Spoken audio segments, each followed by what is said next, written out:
कम्मो ने रसोई का काम निपटाया और राजेश के कमरे में आ गई। वे टेलीविज़न पर खबरें देख रहे थे। मैं जा रही हूँ बाबूजी, 9 बजने वाले हैं, कम्मो ने कहा। ठीक है कम्मो, जरा देखभाल कर घर जाया करो रात को, आजकल ऐसा ही ज़माना है। बाबूजी, मुझे अकेले कोई डर नहीं लगता, मैं ऐसे लोगों से बखूबी निपटना जानती हूँ, कम्मो ने राजेश की ओर देखते हुए कहा और कमरे से बाहर निकल गई। कुछ देर बाद राजेश उठे और दरवाज़ा बंद कर बिस्तर पर बैठ गए। राजेश की उम्र 62 साल हो चुकी थी। 2 साल पहले वे एक सरकारी महकमे से अफसर रिटायर हुए थे। परिवार में पत्नी कमला और 2 बेटे विकेश और विजय थे। दोनों बेटों को पढ़ा लिखा कर इंजीनियर बनाया। दोनों ने बेंगलुरु में नौकरी कर ली। दोनों की शादी कर दी गई और वे अपनी पत्नियों के साथ खूब मजे में रह रहे थे। जब तक पत्नी कमला का साथ रहा, राजेश को कुछ भी कमी महसूस न हुई। नौकरी के दौरान खूब पैसा कमाया, बड़ा 4 कमरों का मकान बना लिया। पिछले साल एक दिन कमला को हार्ट अटैक हुआ और अस्पताल पहुंचने से पहले ही दम तोड़ दिया। कमला के मरने के बाद राजेश बिल्कुल अकेले हो गए।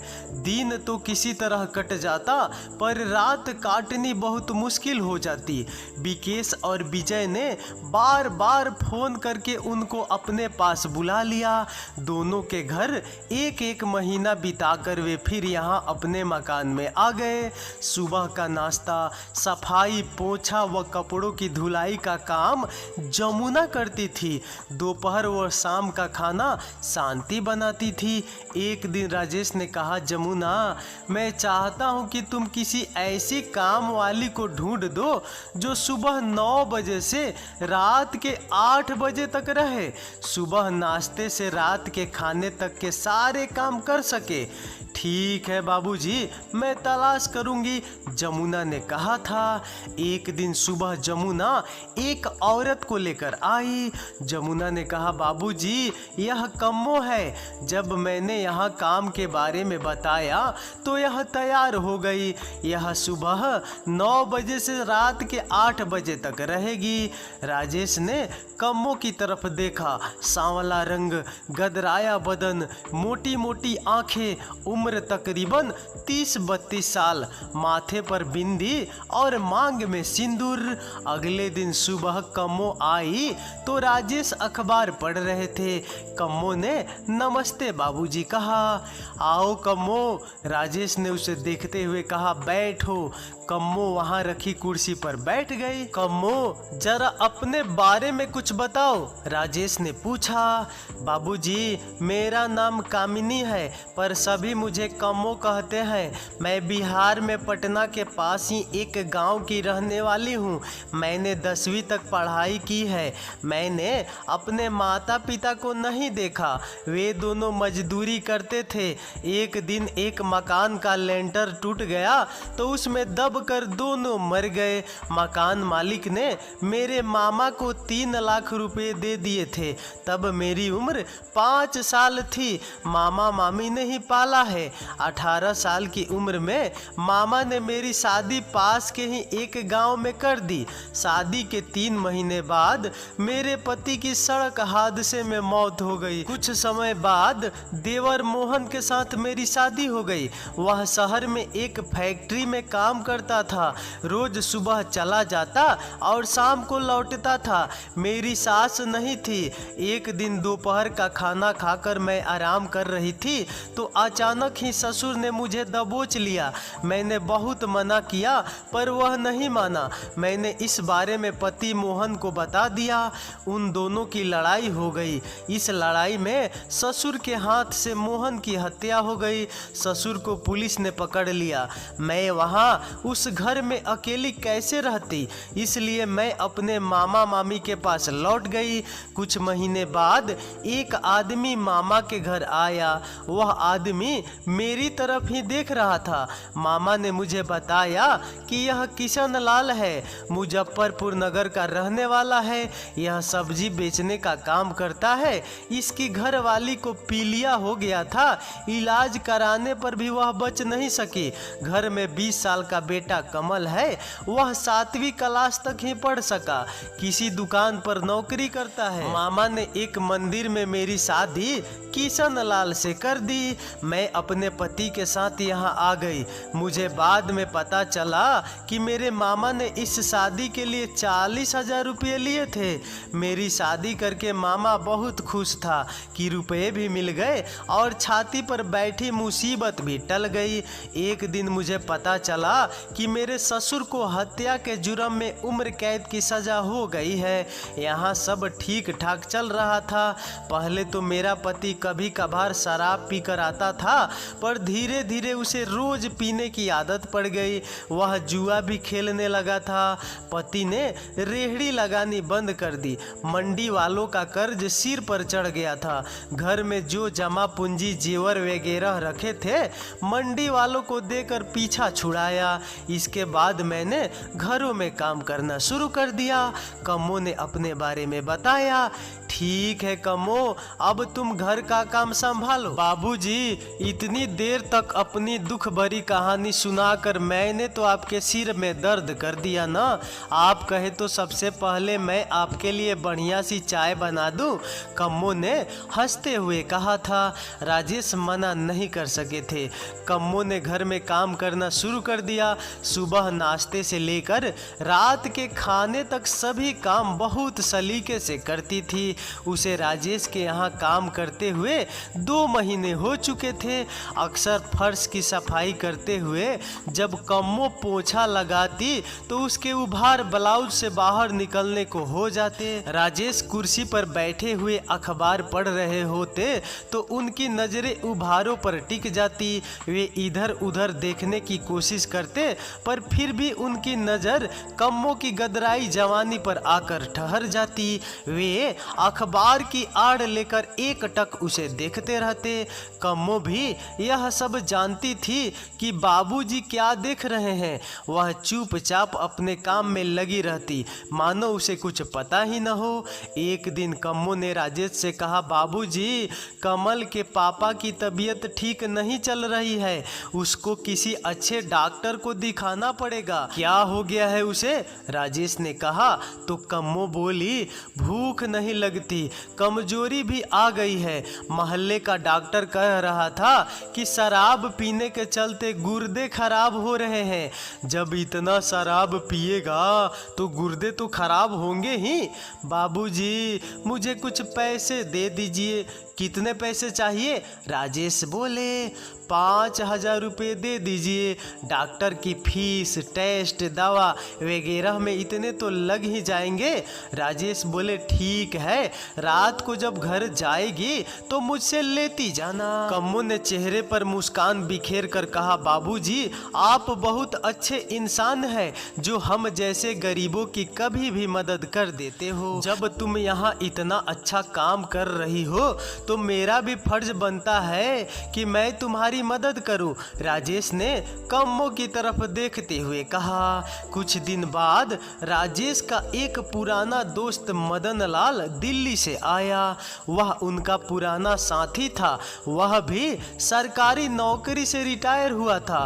कम्मो चाय व कुछ खाने का सामान लेकर आई और मेज पर सजा कर चली गई। चाय पीते पीते मदन लाल ने कहा, यार राजेश, यह नौकरानी तो एकदम पटाखा है। कहाँ से ढूंढ कर लाए हो? बस अपने आप ही मिल गई। राजेश ने कहा। तो वह बोला, तुम्हारी किस्मत तो बहुत ही तेज है डियर, जो ऐसी जबरदस्त नौकरानी मिल गई। एकदम हीरोइन लगती है। अगर मैं तुम्हारी जगह होता तो ऐसी मस्त नौकरानी से खूब मजे लेता। अरे भाई, हमारे पास रुपए पैसे की कमी नहीं है। हमारी औलादे खूब मजे में है। वे बढ़िया नौकरी पर है। हम क्यों और किसके लिए कंजूसी करे, हमें भी तो अपनी बाकी जिंदगी हंसी खुशी और मजे में गुजारनी चाहिए। राजेश ने कोई जवाब नहीं दिया। कुछ देर बाद कम्मो चाय के खाली बर्तन उठाने आई तो मदन लाल उसकी तरफ एकटक देखता रहा। अच्छा राजेश डियर, मैं चलता हूँ। 1 घंटे बाद मदन लाल बोला, वापस दिल्ली कब जाना है? शाम को ही लौट जाऊंगा। अगर तुम रात को कम्मो को यहीं रोक सको तो मैं भी रुक जाऊंगा। यार लगता है कि तुम मेरी नौकरानी को भगा कर ही रहोगे, राजेश बोले अपने दोस्त से। मदन लाल बोला, यह तुम्हें छोड़कर कहीं नहीं जाएगी, क्योंकि तुम जैसे इंसान बहुत कम है जो किसी की मजबूरी का फायदा नहीं उठाते। यह भी हो सकता है कि यह किसी दिन तुम्हारी मजबूरी का फायदा उठा ले। मदन लाल बोले तो राजेश बोले, वह कैसे? मदन लाल बोला, मैं क्या बताऊं, यह तो समय ही बताएगा। मदन लाल ने कहा और हंसते हुए राजेश से विदा ली। रात का खाना खाकर राजेश आराम कुर्सी पर बैठे थे। उनके दिमाग में मदन लाल की बातें घूमने लगी। उनकी आंखों के सामने कम्मो का हंसता मुस्कुराता चेहरा, गदराया बदन, ब्लाउज से बाहर निकलते उबार आने लगे। दिल और दिमाग में अजीब सी बेचैनी होने लगी। वे आराम कुर्सी पर सिर पकड़कर बैठ गए। कुछ देर बाद कम्मो ने कमरे में आकर कहा, क्या हुआ बाबूजी? लगता है आपकी तबीयत खराब है, सिर में दर्द हो रहा है। राजेश ने झूठ बोल दिया, मैं आपका सिर दबा देती हूँ, आप बिस्तर पर लेट जाइए, माथे पर बाम भी लगा देती हूँ। राजेश बिस्तर पर लेट गए। कम्मो ने उनके माथे पर बाम लगाते हुए कहा, बाबूजी यह सिर दर्द ज्यादा सोचने से होता है, आप ज्यादा न सोचा कीजिए। भला आपको क्या कमी है, आपको किस बात की चिंता है, फिर इतना क्यों सोचते हैं आप? राजेश के एक हाथ की उंगलियां कम्मो की कमर पर चलने लगी। बाबूजी यह क्या कर रहे हैं आप? कम्मो ने राजेश की ओर देखते हुए कहा, कुछ नहीं कम्मो, आज मन बहुत बेचैन हो गया है। राजेश ने धड़कते दिल से कम्मो को अपनी ओर खींच लिया। कम्मो ने मना नहीं किया। कुछ देर बाद कम्मो ने कमरे से बाहर निकलते हुए कहा, अच्छा बाबूजी अब मैं चलती हूँ। ठीक है जाओ, राजेश ने कहा और बिस्तर पर लेटे लेटे वे बहुत देर तक उन पलों के बारे में सोचते रहे जो अभी कम्मो के साथ बिताए थे। सुबह कम्मो आई तो एकदम नॉर्मल थी। रात की घटना की कोई नाराजगी उसके चेहरे पर न थी। यह देख राजेश को तसल्ली हुई कि कम्मो नाराज नहीं है। एक रात कम्मो ने घर जाने से पहले राजेश के पास आकर कहा, बाबूजी आपसे एक बात कहनी थी। हाँ हाँ कहो, राजेश बोले। तो कम्मो बोली, पहले यह बताइए कि आपकी तबीयत तो ठीक है ना? कहो तो आपका सिर दबा दूं। कम्मो ने राजेश की ओर देखा। राजेश ने उसे अपनी तरफ खींच लिया। कुछ देर बाद कम्मो बिस्तर से उठकर जाने लगी तो राजेश ने पूछा, तुम कुछ कह रही थी ना कम्मो? हाँ बाबूजी, कमल फलों की रेहड़ी लगाना चाहता है, अगर आप कुछ मदद कर दे तो वह रेहड़ी लगा लेगा। कितने रुपए में लग जाएगी रेहड़ी? तकरीबन 15,000 रुपये। ठीक है, कल ले जाना रुपए। बाबूजी आप बहुत अच्छे इंसान हैं, कम्मो ने कहा और मुस्कुराते हुए चली गई। 1 महीने बाद काम करते करते कम्मो को अचानक उल्टी हो गई। राजेश ने कम्मो को बुलाकर पूछा, क्या बात है कम्मो, तबीयत तो ठीक है ना? बाबूजी लगता है कि मैं पेट से हो गई हूँ, मुझे महीना भी नहीं हुआ है। तुम डॉक्टर से चेकअप कराओ, शाम को नर्सिंग होम में चली जाना, नर्सिंग होम से सीधे अपने घर पहुंच जाना। मुझे मोबाइल पर बता देना जैसा भी डॉक्टर बताता है।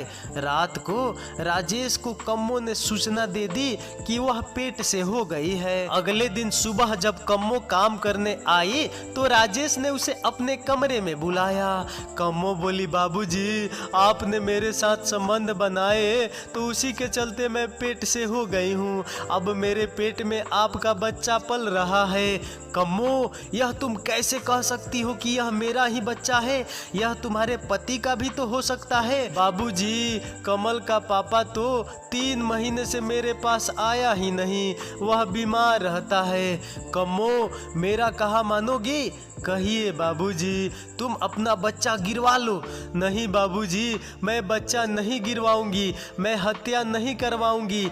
चाहे यह बेटा हो या बेटी, मैं इसे पाल पोस कर बड़ा करूंगी। मेरा कहना मान लो कम्मो, तुम बच्चा गिरा दो। नहीं बाबूजी, आप मुझे ऐसी सलाह न दे। इसके पैदा होने पर मैं सबको बता दूंगी कि इसका पापा कौन है, क्योंकि इसी की शक्ल आपसे मिलेगी। अगर मुझसे शक्ल न मिली तो? राजेश बोले। तो कम्मो बोली, तो मैं इतनी भोली भी नहीं हूँ जो चुपचाप बैठ जाऊंगी। मैं सबसे पहले इस बच्चे का DNA टेस्ट कराऊंगी और मीडिया को बता दूंगी कि यह बच्चा भी आपकी जायदाद का वारिस है। कम्मो ने राजेश की ओर देखते हुए कहा। उसके चेहरे पर मुस्कान थी। यह सुनकर राजेश को पसीना आ गया। वे तो कम्मो को बहुत भोली समझ रहे थे, पर यह तो जरूरत से ज्यादा समझदार व चालाक है। इसने तो उसे ही जाल में फंसा दिया है। राजेश ने कहा, सुनो कम्मो, जो होना था हो गया। अब तुम यह बताओ कि इस मुसीबत से बचने के लिए मैं तुम्हें कितने रुपए दे दूं? बाबूजी, मुझे आप पर तरस आता है। आप बस 5 लाख रुपए दे दो, मैं बच्चा गिरवा दूंगी। 5 लाख रुपए? क्या कह रही हो तुम? पगला गई हो क्या? बाबूजी, मैं नहीं, उस रात तो आप पागल हो गए थे, जिसका नतीजा मेरे पेट में पल रहा है। मैं तुम्हें 5 लाख तो नहीं, 50,000 रुपये दे सकता हूँ। बाबूजी, आपकी इज्जत और आपके इस बच्चे की कीमत महज 50,000 ही है क्या? इसके बाद सौदेबाजी हुई और कम्मो 2 लाख रुपए लेने पर मान गई। राजेश ने दोपहर को बैंक से 2 लाख रुपए निकाल कर कम्मो को दे दिए। बाबूजी, मैं कल ही सफाई करा लूंगी। इसके बाद 5-7 दिन मुझे आराम भी करना पड़ेगा। कोई बात नहीं, तुम अपने घर पर आराम कर लेना। कम्मो बोली, मैं किसी दूसरी काम वाली को भेज दूंगी ताकि आपको कोई परेशानी न हो। राजेश बोले, तुम किसी को न भेजना, मैं कुछ दिन के लिए बेंगलुरु चला जाऊंगा अपने बेटे के पास। राजेश ने कूढ़ते हुए कहा। कम्मो चुपचाप काम में लग गई। राजेश ठगे से कुर्सी पर बैठ गए। उनको अपने किए पर पछतावा हो रहा था। अपनी इज्जत बचाने के लिए उन्हें 2 लाख रुपए देने पड़े। कम्मो ने उस रात की भरपूर कीमत वसूली है। कुछ दिन बेटे के पास बेंगलुरु में रहने के बाद फिर वापस यहीं लौटना है। यहाँ लौटकर फिर अकेलापन घेर लेगा। अब तो इस अकेलेपन को दूर करने का कुछ न कुछ उपाय करना ही होगा, राजेश सोच रहे थे। अगले दिन से ही राजेश ने अखबार व इंटरनेट पर ऐसे वैवाहिक विज्ञापन देखने शुरू कर दिए जिनमें विधवा, छोड़ी गई व तलाकशुदा औरतों को जीवन साथी की तलाश थी। उनको लग रहा था कि बाकी की जिंदगी अकेले बिना साथी के काटना बहुत मुश्किल होगा। तो दोस्तों, देखा ना, ये कहानी तो आपको सच में बहुत पसंद आई होगी, तो एक लाइक कर दो यार। तो चलिए अगले वीडियो मिलते हैं, तब तक नमस्कार, धन्यवाद, बाय बाय, लव यू।